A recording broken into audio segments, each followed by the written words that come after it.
The hyenas run down one of the cows later in the day, where, unable to defend herself against the ruthless attack, she finally collapses from shock and loss of blood.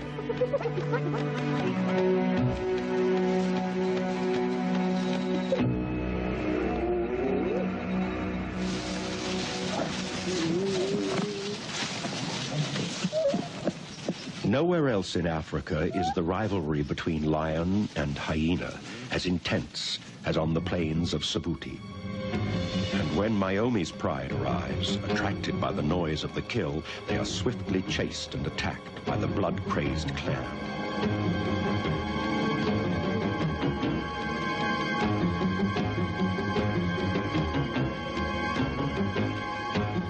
The lionesses have no choice but to escape to the safety of the trees until their tormentors have left.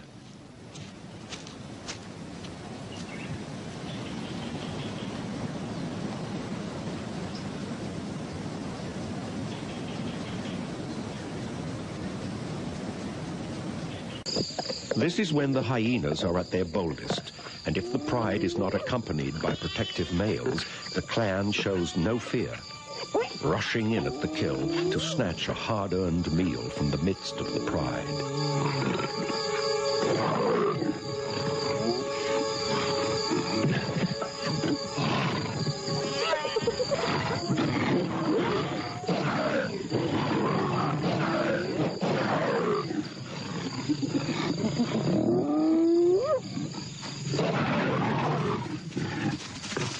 It is this kind of interaction that has fostered the deep-seated hatred existing between these bitter rivals.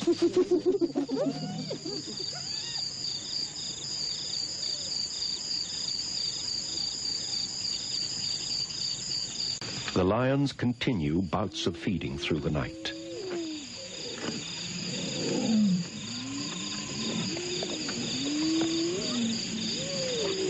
As dawn approaches, they are gorged, rolling on their backs to ease their discomfort and speed up digestion.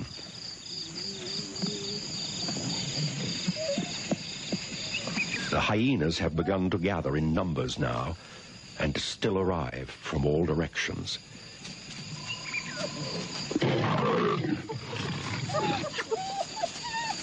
Myomi and Smudge try to keep them at bay, and as the sun rises, the enemy closes in. A savage two-day battle that will change the course of Myomi's pride forever is about to commence.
It is only when the male arrives that the hyenas withdraw.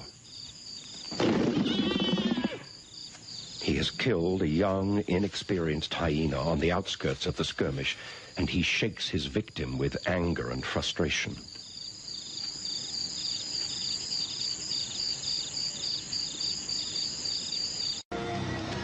He's the king of the beasts. She's his queen. But who really rules, and why? The cycles of life in nature are endless. Every new dawn brings release from the fears that stalk the night and new challenges to survival. Just as every year is a cycle of seasons and events, successes and failures, triumphs and tragedies. This is the story of two prides of lionesses living out a year in vastly different parts of southern Africa. The wild and remote Savuti Plains of northern Botswana and the Kruger National Park of South Africa. It is here in the shadow of some low hills at a place called Munshi, where our first study pride hold the territory that has been passed down by their mothers and grandmothers before them. This is the home of the Munshi pride. Our story begins after the savage, dry years of the early 90s, when the area was in the grip of the most devastating drought in living history. Everywhere across the bleak landscape, herds of gaunt animals are strung out like ghostly caravans, shuffling wearily through the dust. While others, little more than slow-moving corpses, search for nutrition in the dry ground.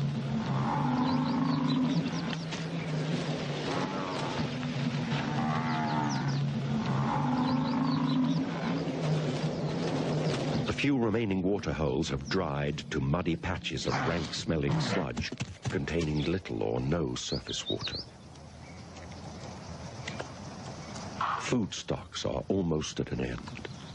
Only desperate foraging of dry twigs and dusty grass roots sustains the rapidly weakening survivors until the land once more feels the soothing balm of rain.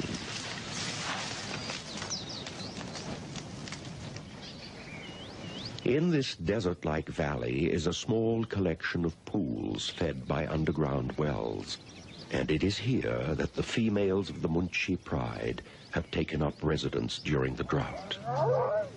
9 months ago, they both gave birth to cubs that have now grown into sturdy and playful youngsters. The dominant female is named Nieleti, a word in the local Shungan dialect for star, after the light patch on her chest. Nieleti and her sister are close partners in the shared responsibility of raising their 7 cubs. While the dry conditions are harsh on most of the bushveld animals, it is a time of plenty for the lions, who take advantage of slowed reactions and weakened limbs. The two sisters have changed their normal nocturnal habits and have become experts at daytime ambush hunting. Every morning, the herds start to gather in large numbers at the waterholes, and the lionesses stalk into position. Here, they wait patiently for an opportunity to present itself.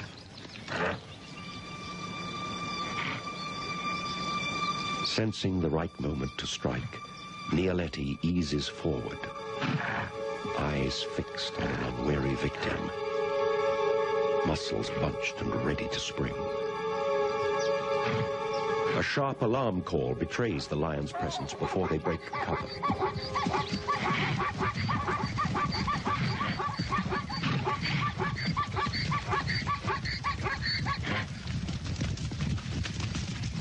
When the nervous herds bolt in panic, the lioness relaxes, easing down back into position.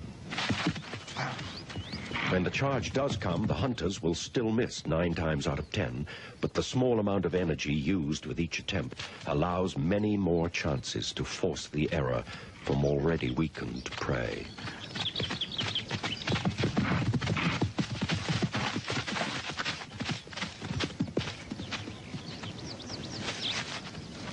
Occasionally, the territorial males of the area will join the pride. When this happens, the females will often drive animals toward the males, who sometimes manage a token effort at cooperation, but usually prove to be more of a hindrance than a help.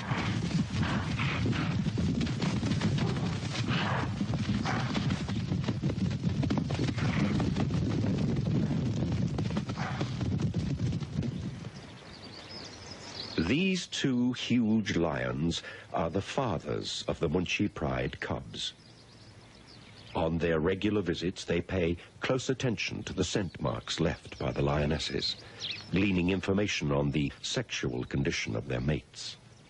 Competition between alliances of males for the mating rights to a pride is intense. If a female within their territory is receptive, they will mate with her immediately, ensuring that it is their genes carried through to the next generation. With the hunting over for the morning, the females retire to the shade of some nearby trees to rest, patiently discouraging the cubs' efforts to cajole them into a game. Like athletes in training, their young muscles must be constantly stretched and exercised. Every burst of speed, every tumble and every turn strengthens limbs and sharpens reactions. Holds and techniques learned from watching their mothers hunt are practiced on brothers and sisters. Early tests of strength establish a hierarchy that will ensure discipline for effective teamwork when they are ejected from the pride and must hunt without their mothers.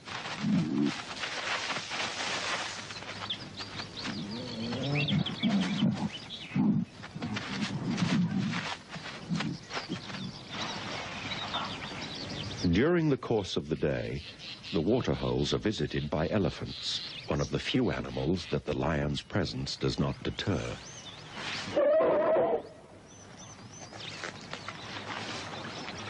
These giants can drink more than 50 gallons a day, and groups of young bulls gather to bathe and enjoy the cool water. Splashing themselves with mud helps to relieve the irritation from biting insects and moistens their skin against the powerful African sun. Dung beetles make carefully packed balls of the precious waste which they industriously roll away for their mates to lay eggs in.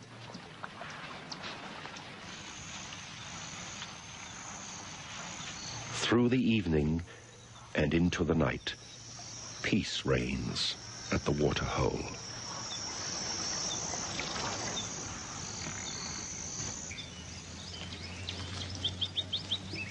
At dawn, Nialetti is preparing herself for the hunt, sharpening her claws on the rough bark of an acacia tree and stretching her lithe body. She spots a herd of wildebeest gathering at the water and stalks carefully through the low cover, circling into position. Choosing the right moment, she launches herself at full speed in a blinding display of power right into the midst of the panicking animals.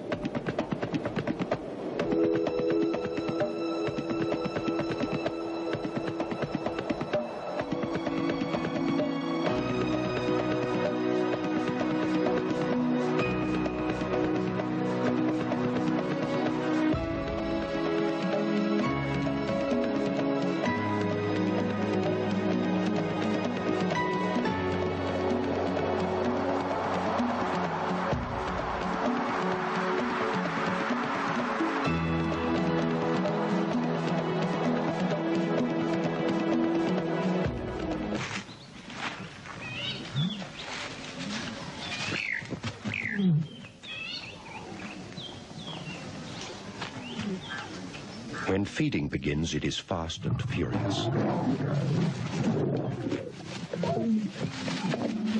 The males are not far off, and the pride knows that they must eat as much as possible before their meal is taken from them.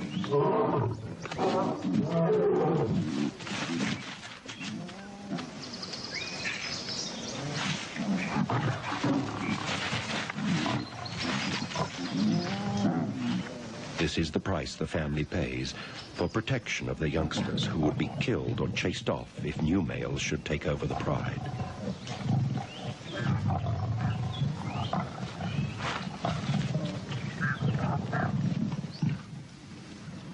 The drought is slowly wearing into its third year.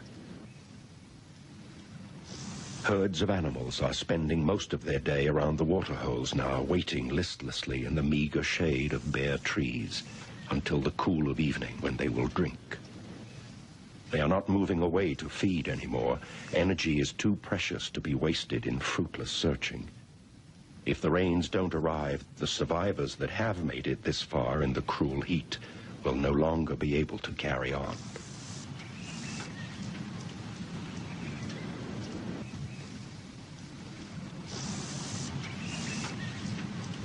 In the evening, a relieving breeze begins to stir the stifling air, bringing the sweet scent of life-giving rain. Lightning flashes across the night sky.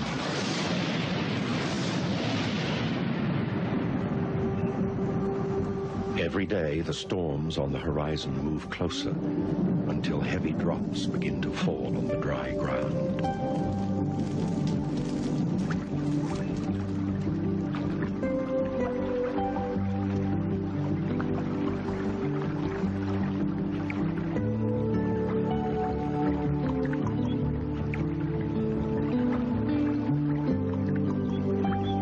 Within days, new life begins to sprout through the now-soaked earth.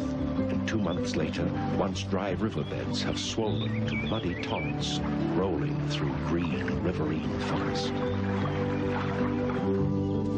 Out in the open, the rain continues to lash down on the animals of the grasslands, both predator and prey.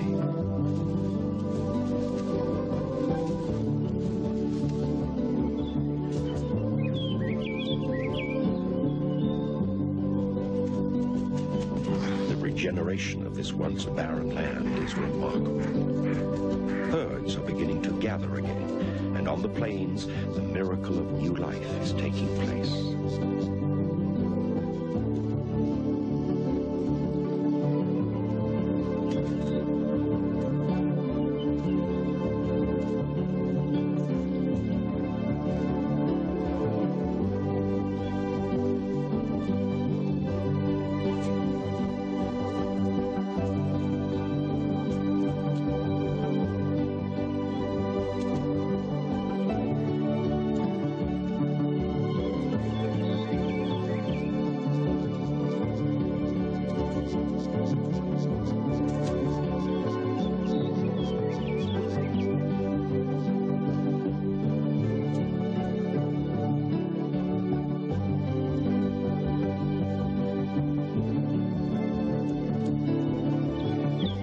Fresh arrival in the wildebeest herd is greeted by his family, and within 5 minutes, watched by his anxious mother, he is already able to run should danger threaten. The incredible reproductive strategy of the impala has evolved for just such a time. Females that became pregnant weeks apart, some 7 months earlier, synchronize hormonally to give birth to all the lambs in the herd within 72 hours of each other. This floods the market, and predators can only gorge themselves on a very small percentage of the newborn. During the day, the lambs are kept together in large nurseries while mothers graze close at hand. The rain has brought new life everywhere. At a hyena den nearby, boisterous pups, some still in the black coats of infancy, play with their patient mother. Hyena females each give birth to 2 pups who are raised in the communal den. The mothers take turns at protecting the young from scavengers, like the ever-present black-backed jackal.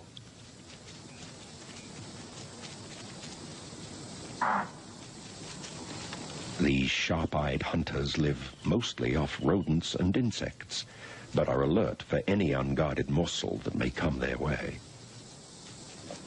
Nearby, a group of vultures are gathering at the remains of a fresh kill on the outskirts of the Munshi Pride territory.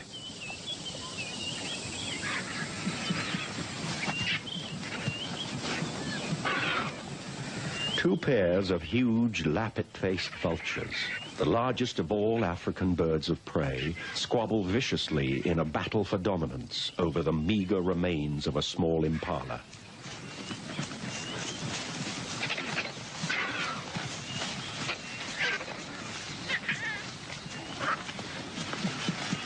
During the wet season, circumstances have changed dramatically for the Munshi Pride. And lying nearby, watching the remains of their meal disappear, are 4 young lions, the only remaining survivors of the Munshi Pride cubs. During the months of the rains, the fathers of the Munshi cubs have been ousted by another alliance of large black-maned males.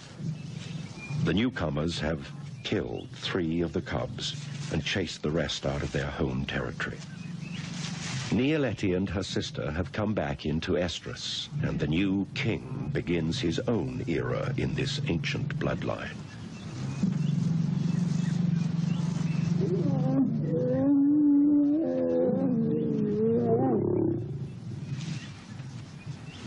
After the summer, when we return to the Kruger, we will see the results of this union. In the meantime, the Munshi Pride cubs are truly on their own. 1,200 miles away, on the open plains of the Savuti Marsh in Botswana, a spectacular natural phenomenon is taking place. Every year at this time, thousands of zebra migrate to Savuti from the north to feed on the rich grasses of the plains. They pass through here in the company of other grazing animals, gaining condition on nutritious fodder and drinking at pools that are filled with fresh rainwater. After a short time, they move on, following the rains south toward the Mababi Depression, where many of them will give birth. This annual surplus of game is followed closely by scores of predators. And dominating the central territory on the plains is our second study group of lionesses, Myomi's Pride. There are 8 adult females in the Pride, a formidable group of hunters who have held sway over this area for more than a decade. Myomi is the dominant female and a savage defender of her group. Smudge, named for a bare patch of skin on her top lip, is Myomi's faithful and ever-alert companion. Most of the other lionesses in the group are daughters and granddaughters of these inseparable queens of the marsh. A large number of adults in an open area such as Savuti is an adaptation to a style of hunting completely different from that of the Munshi Pride.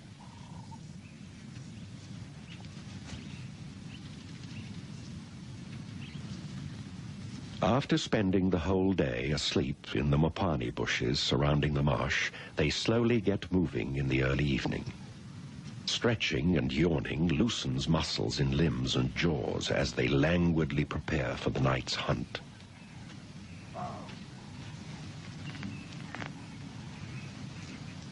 Like most lions, Myomi and her pride spend more than 3/4 of their day inactive, conserving energy for the intensely demanding business of killing for a living. As the light begins to fade and brilliant color washes the evening skies, the females step out onto the edge of the marsh. They wait together here for a while, as if to enjoy the transition from day to night while rejoicing in the strength that their unity brings.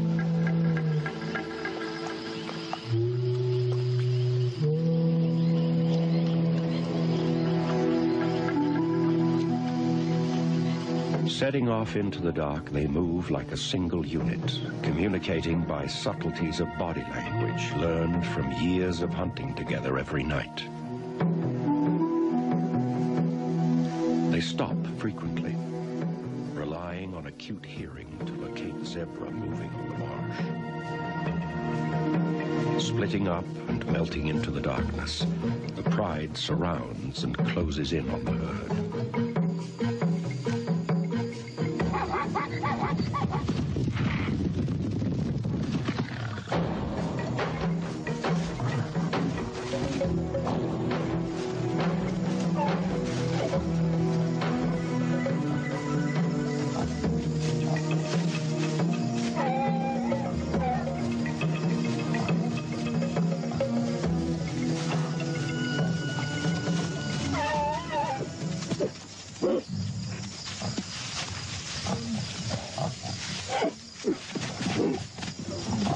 Myomi's pride are experts at teamwork, and soon the zebra they have captured is wrestled down, where Smudge applies a powerful throat bite, choking off the struggling animal's life-giving air.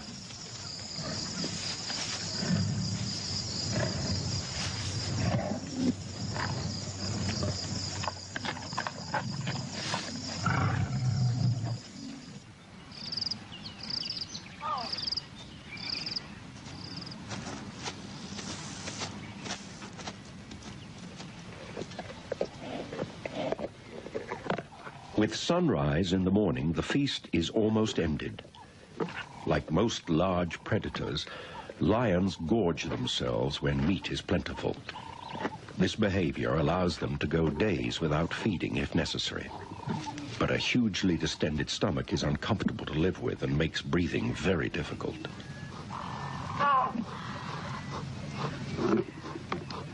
One of the young females drags the carcass into the cover of some nearby bushes, an instinctive behavior that hides the meat from the prying eyes of vultures whose presence would alert other predators and scavengers to the kill. Sharp-eyed, hooded vultures are the first to arrive.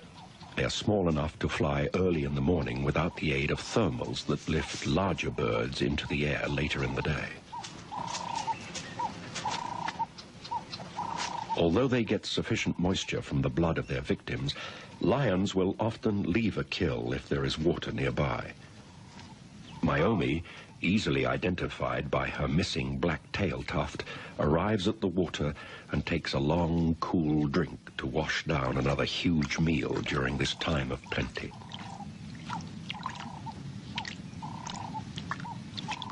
Her pride sisters have already drunk at the pool and strengthened pride bonds with the ritual head-rubbing greetings of the big cats. As successful as this group of lionesses is at hunting, it is a cruel irony that for 5 years not one of more than 50 cubs born into the pride has survived to maturity. This season, the hope of the pride's future lies with 2 of the younger females. They spend many days searching out the safest place to raise their young in the rocky hills to the north of the plains. One of the females has given birth in a well-hidden den in this area, and at sunset she returns to her closely guarded secret, 2 tiny newborn cubs. The lioness's predatory lifestyle allows her to carry the extra weight of pregnancy for only 3 months before giving birth. This short time in the womb results in very underdeveloped young who are virtually helpless for the first 2 months of their life. They will then rely on their mother and the pride for another 2 years before they are independent.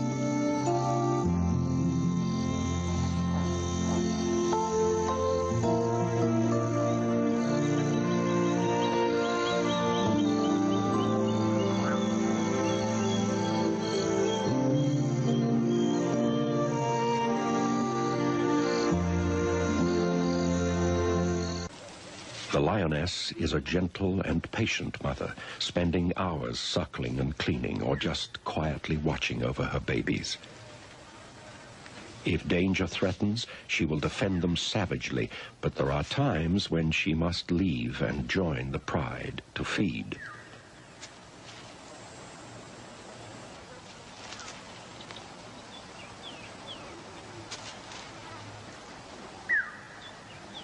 Young cubs left alone are totally unable to defend themselves, and these are dangerous times. If their hiding place is discovered by another predator, they have very little chance of survival.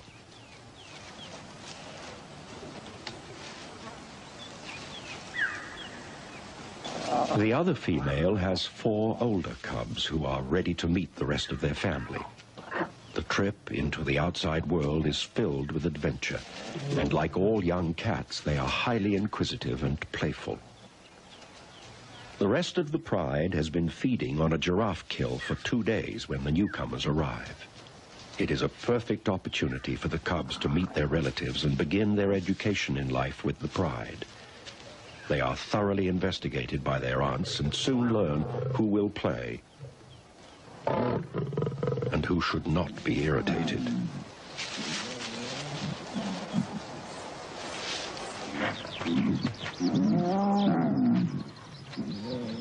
The territorial male is paying a visit to the pride to take advantage of a free meal.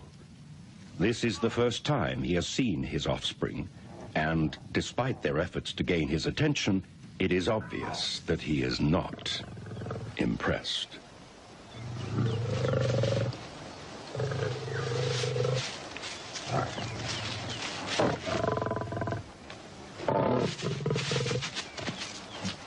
The giraffe carcass has a huge amount of meat left on it, and there is more than enough for the whole pride. With no danger of being injured while adults fight over food, the carcass becomes a playground in between meals.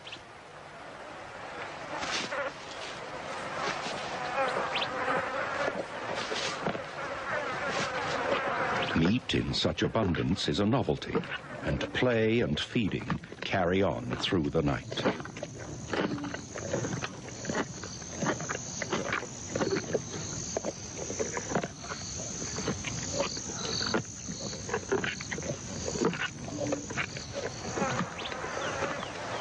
In the morning, there is very little movement around the kill, and the cubs have eaten themselves to a standstill.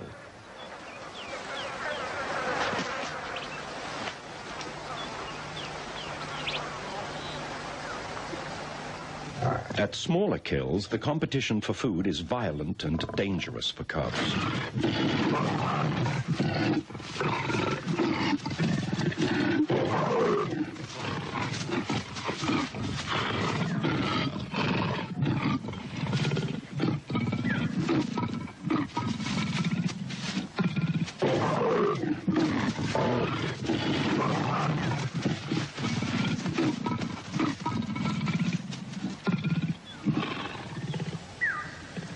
Sometimes, at interactions such as this, cubs are precluded from eating and can be injured or even killed.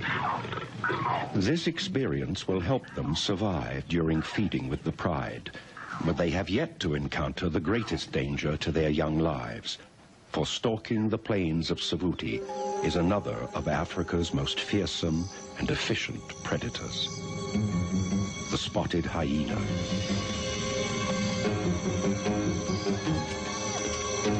The two main hyena clans are large and powerful, hunting brazenly in the territory of the lions. Sometimes they will tackle even the most dangerous of prey, like the Cape buffalo.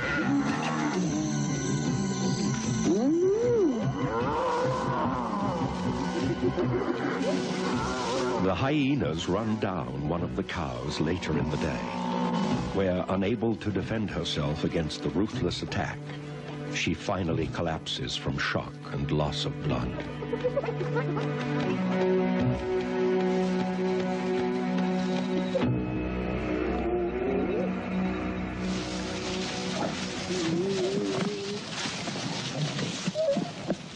Nowhere else in Africa is the rivalry between lion and hyena as intense as on the plains of Savuti.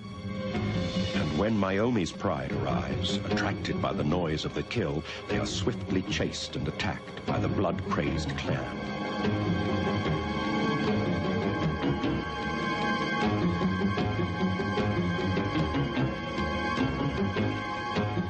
The lionesses have no choice but to escape to the safety of the trees until their tormentors have left.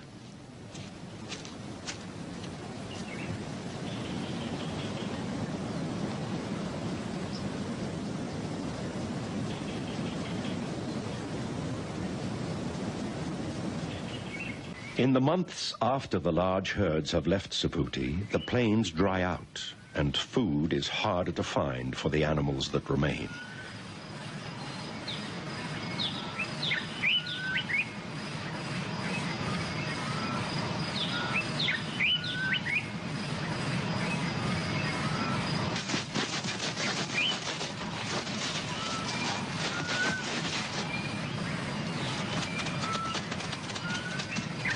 The lion's prey is scarce and scattered into smaller groups. It takes a full effort to make even the smallest of kills.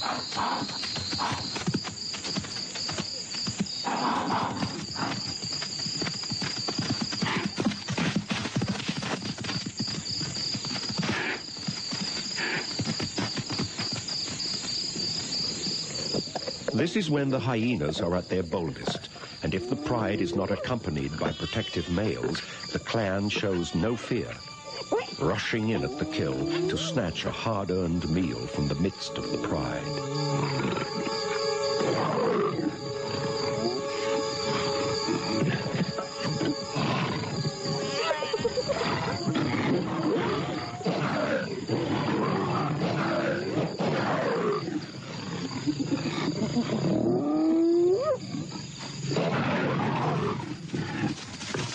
It is this kind of interaction that has fostered the deep-seated hatred existing between these bitter rivals.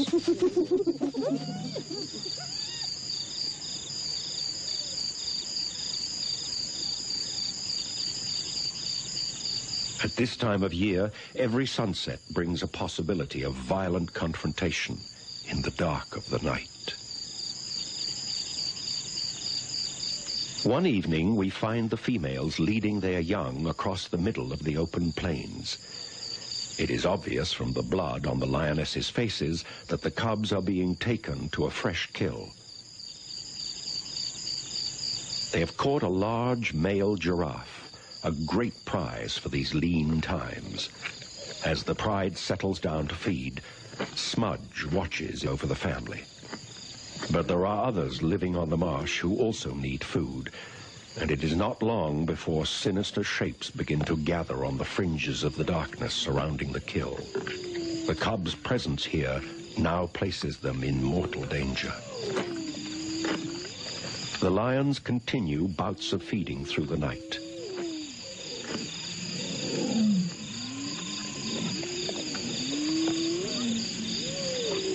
As dawn approaches, they are gorged, rolling on their backs to ease their discomfort and speed up digestion.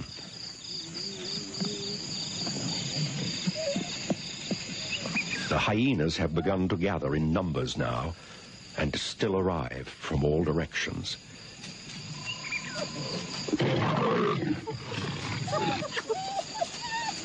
Myomi and Smudge try to keep them at bay, but as the sun rises, the enemy closes in. A savage two-day battle that will change the course of Myomi's pride forever is about to commence.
It is only when the male arrives that the hyenas withdraw.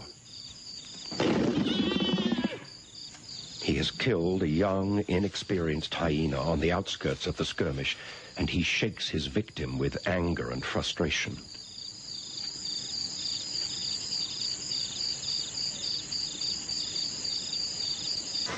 The next day, it appears that the lions have abandoned the battle and their kill. The victorious hyenas squabble over their hard-won pride. For the lions, the fight has had tragic consequences. Smudge has been gravely injured and is separated from the rest of the pride. Her leg dangles uselessly from a torn and bitten shoulder. Her agony is apparent every time she tries to move. With her is one of the young cubs, now the only remaining survivor of the new litter. Her brothers and sisters were killed somewhere in the night, and she herself has been badly mauled. Instinctively, they both know that they must make it to cover before nightfall. Smudge heads for the rain tree at the edge of the marsh, where the pride often meet up at night. As evening falls, she is within sight of it, but is too exhausted to continue. The cub has made it to the safety of a low tree. She will be safe here while she waits for the pride to arrive. Smudge eventually drags herself to the base of the meeting tree. It has taken her the whole day to travel less than a mile. The night is dark and dangerous for the cub, separated from the females for the first time in her short life. Smudge listens intently for the sound of her approaching sisters.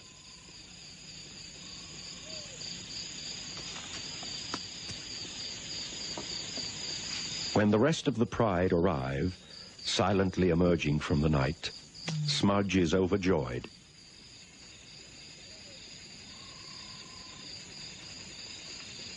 She struggles over to greet and head rub as if ready to join in the hunt. For 12 years, she has set out every night, shoulder to shoulder with her sisters and daughters. But tonight, for the first time, her broken body will not respond, and the pride cannot wait. The cub is strong enough to limp along and moves off with the females. But the pain is too much for Smudge. For a while, she struggles valiantly after the pride until she sinks to the ground, exhausted, calling mournfully to the night and the disappearing shapes of her lifelong companions.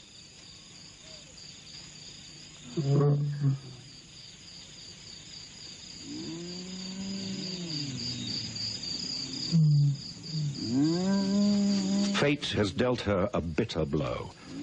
At night in Savuti, weakness of any kind is certain to attract deadly attention. The hyenas are quick to sense the helplessness of the stranded lioness, and their tentative approach soon turns into a vicious attack.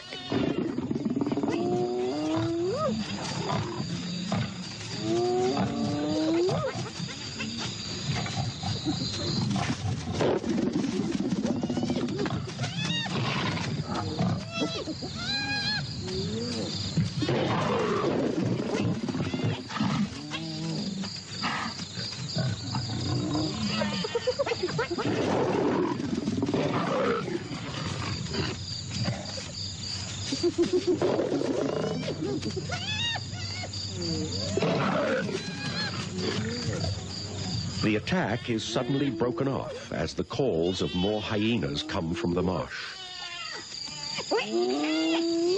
This area is a territorial no man's land between clan boundaries, and the noise of the attack on Smudge has attracted the attention of a rival group.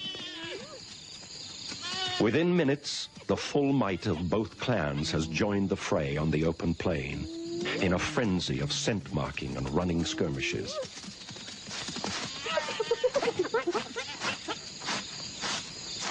Hyenas are masterful opportunists, and the intruding clan exploits the attack on the lioness as a chance to gain some precious hunting ground in a divided battle.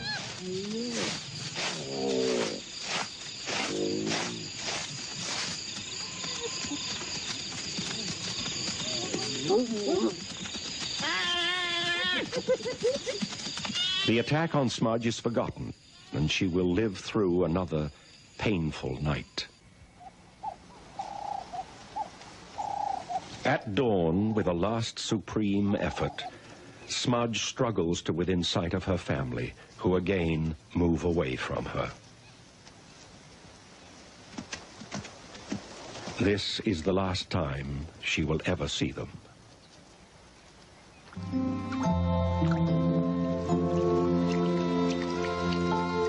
Her condition deteriorates rapidly over the next few days. One morning, after a soothing drink, she lays herself down to rest.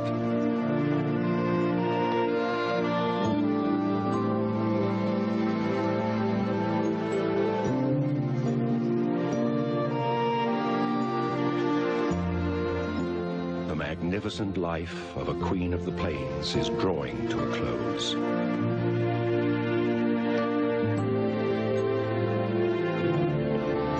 Six months have passed in the Kruger, and the Munchi females have a new family to take care of.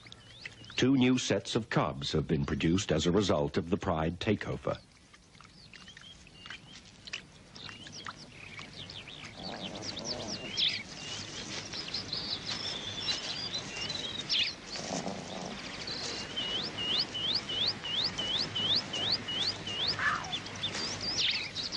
The aged mother of Nialeti and her sister has rejoined the Pride and has resumed nursing duty for her new grandchildren.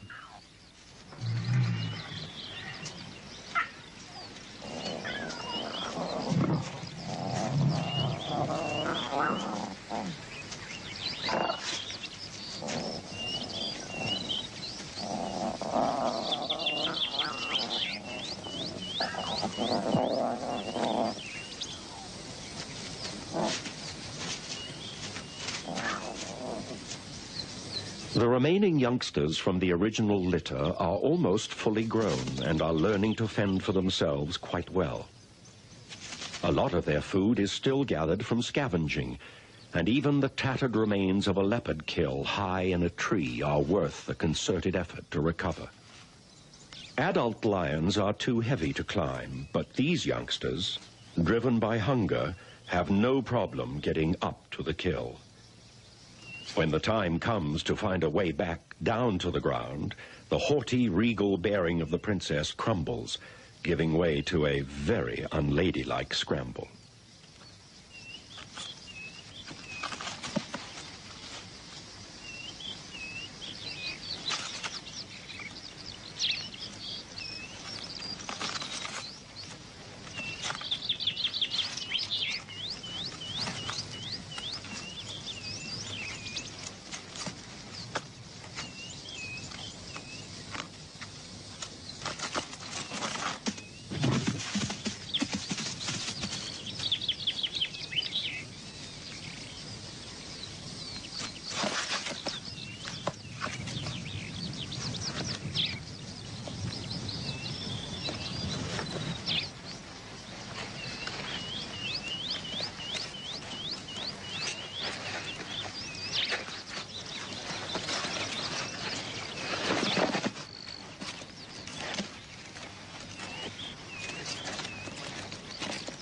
No matter how meager this prize may be, it is sweet success for the cubs, who are now well on their way to becoming an independent pride.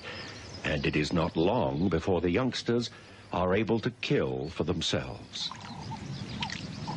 Just before the end of the year, we witness the young females making their own opportunistic kill next to a well-used water hole.